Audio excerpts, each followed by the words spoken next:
वज़ीर दाखिला ज़ियाउल हसन लंजार शाहराह फैसल पहुंच गए। वज़ीर दाखिला ज़ियाउल हसन लंजार ने थाना के रोजनामचा और मजमूई सूरत-ए-हाल का जायजा लिया। SSP जिला शर्की फारूक रजा भी थाना पहुंच गए।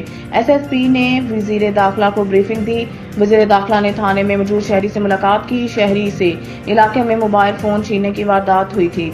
शहरी की वज़ीर दाखिला को थाने में FIR दर्ज न की जाने की शिकायत। थाना में पुलिस एहलकार सिविल कपड़ों में मौजूद।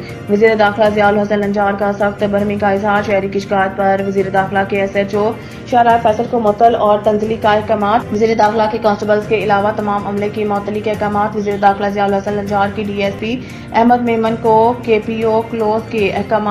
DSP अहमद मेमन को KPO क्लोज के अहकाम। थाने में कोई एहलकार अफसर बगैर यूनिफॉर्म के मौजूद ना हो। वज़ीर दाखिला के SSP को सख्ती से हिदायत, शहरियों को बगैर किसी ताखीर के FIR दर्ज की जाए। 15 के निज़ाम को मजीद मौसर और मजबूत बनाया जाए। शहरियों ने वज़ीर दाखिला ज़ियाउल हसन लंजार को 15 पर कॉल मसूल न होने की शिकायत की थी। हमेशा अवाम की जान माल के तहफ़्फ़ुज़ को हर वक्त यकीनी बनाएं।